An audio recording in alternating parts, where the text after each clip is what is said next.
Hello, my beautiful and lovely gamers. My name is Jonal, and today we're coming at you with something that I've been requested for live, and that is my 5 best tips, my best 5 things that I think that a higher tier or a good Genji should know, should be able to do.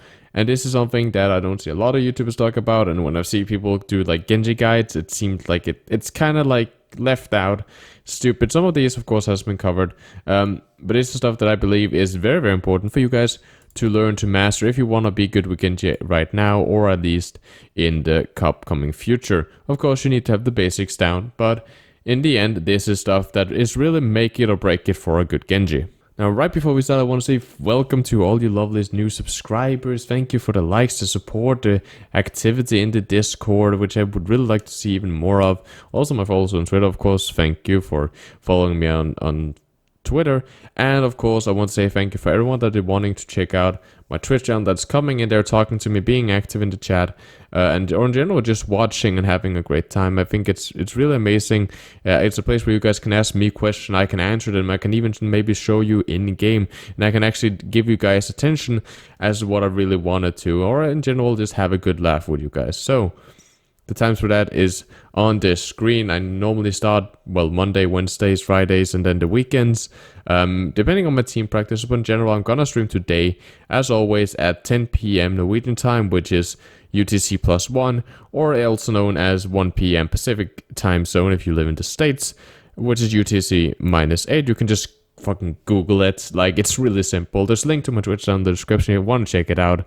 Besides this, guys, let's just jump into this 5 advanced tips for Genji. Now, number 1 is reload cancelling. There's some hero that does a lot of reload cancelling and has these fancy animations, and Genji is actually one of them. And for some reason, no one really talks about it. And it's not really more that you are really gaining as much time, it's just that you're not fucking it up. Because what a lot of Genjis do is, oh, I'm out of shurikens, so I want to reload. Then they start the reload, and then they do something, they wall climb, or they dash, or they deflect, they do something, and then they're cancelling their own reloading, and then they have to reload again after.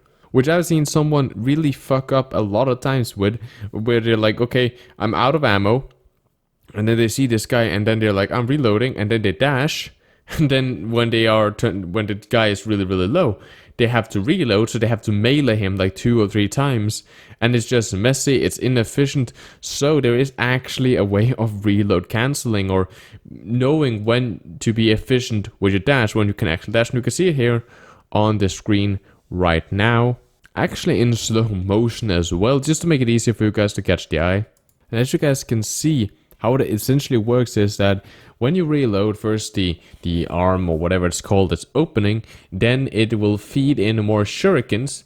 There will kind of be a little bit of a on the animation. It's kind of like putting another layer on top, and as soon as that layer is pressed down, that's actually when the reloading is done. You don't have to wait for the shuriken to get pressed up and up into Genji's hand again. That is not necessary, and therefore you can time that. Of course, you're not supposed to watch his arm. What you should do if you want to practice this is you should just start shooting, and then you should reload.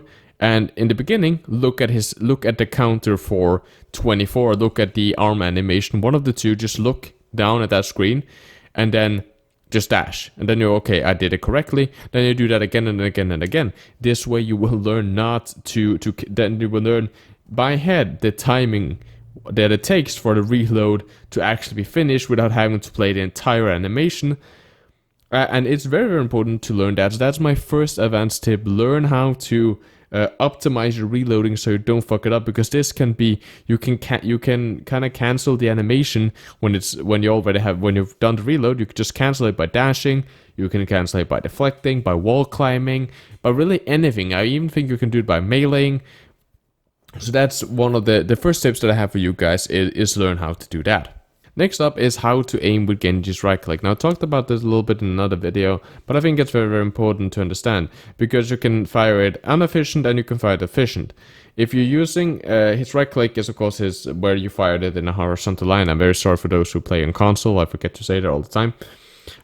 His left click fires in a straight line. So theoretically, if the enemy is standing still, like for example Widowmaker that's scoping, you just put your crosshair over him and shoot, right? At times you're on range, you sometimes need to predict a little bit of the patterns that they are strafing, but essentially it's like that. with the right click or the close combat version of the shurikens, what you want to do is that if you're close enough, right, if you're directly into them, like there's a hitbox blocking you guys, then you can just right click and then normally all 3 shurikens will hit. But if you are in that sweet spot which you normally land when you do a dash, then what you want to do is that you don't want to aim directly at the opponent, you want to aim to either side of their head. This way, when you toss the shuriken, it will not just land 1, it will land 2, making your damage output far more efficient. And this is something that you should learn, because it's kind of the make or break for a Genji DPS output. If I'm correct, there should be playing some footage now in the background with me doing this during a scrim against another GM team, where you can see how efficient it is. I get 2 kills or 1 kill like really fast, which does we can cap the point, just because I aim to the side of their head, doing that I land that extra shuriken, right? Because since it's a headshot, it's not just double damage, right? 1 shuriken to the head counter 2 to the body. 2 shurikens to the head is 4 to the body. So it's increasing the damage output significantly and making it much easier to secure kills fast. Now, the first tip that I have for you guys is how to play dead. You have seen this probably a little bit from the pro scene, and in lower ranks it might work. In the higher ranks, they are starting to get smarter and understanding that Genjis are going to do this, but it's still a very useful trick. So essentially, it's when you can drop, for example, on Eichenwald, here on the bridge, you can drop down and then you can wall climb back up. That way it's really nice if you want to evade something like a bomb or something like that. You can drop straight down into this abyss here where no one really can see you. You're kind of covered because they are standing on top of the bridge and you're kind of covered by the bridge. And then you wall climb back up. It's an easy way to surprise enemies. It can be hard for them to see you, so it can be that sneaky ninja. But it's also just a nice way to give you a little bit of space, a little bit more time to evade something before you strike again. And it can be a nice surprise because for a couple of seconds they can't proper see what you are doing, how you're moving, and where you want to stop to wall climb. So it's a kind of way to both keep you safe and also give you a tactical advantage over your opponents. Then we're coming out to something that really every Genji should know how to do, and that's how to cancel your own deflect. Most Genjis, or well, not most, that's maybe an overstatement, but a lot of Genjis, if they deflect a flashbang, they just look at the McCree. Stupid. Like, they press deflect, oh, I deflected flashbang, then they can't just look at him, and then you wait until the deflect animation is done, and then they'll do something. You can cancel deflect by dashing. Or wall climbing. Wall climbing is a little bit tricky, but in general, what you just deflect and dash. It's a very nice way to make sure that if you reflect something like that, also a graviton, whatever, if you reflect something like that, you can just pass straight through them, because as soon as the deflect is done, they will shoot at you, right? You might have tried that against a High Noon or Widowmaker, right? The Widowmaker is scoping down, you press deflect, but she doesn't shoot. If you wait until deflect is getting close to finish, there's a higher chance of her to shoot, right? You might mistime it, and you might actually cancel your deflect when she's shooting, or she might just wait for the deflect to actually be done, and then she will take the shot, and then you will die. If you deflect and you're like, okay, I'm not getting anything out of this, then just dash. And that way you're canceling the deflect and you're moving yourself away from the threat. Or when it comes to something like a McCree, you're deflecting the flashbang, you're just getting a good position. You're actually utilizing the stun that you gave him to move past him, deal some damage, and have a good positioning on when the stun finally stops working. And that also comes with the mistake of Dragon Blade fucking up your deflects, because as a Dragon Blade, when you have it out, you do everything with the Dragon Blade. Your Swift Strike is, if I understand correctly, you dashing and then cutting with your katana. Like, that's how it's supposed to be. Like, it doesn't do more damage or anything, it's just like how he does it. And the same with the deflect. When Genji has the katana out, he will block with the katana. He will not pull out his knife and then block with that. Anyway, he don't want to do that, so he was blocking with the sword.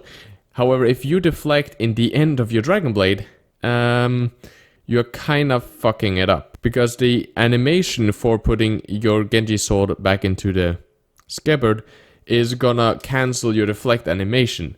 And it's not just gonna cancel the deflect animation, it's actually canceling your deflect. And I've been doing this a couple of times, right? You're jumping around, you're doing your Dragon Blade, you may have gotten 2 kills, all of a sudden you hear High Noon, right, from one of your flanks.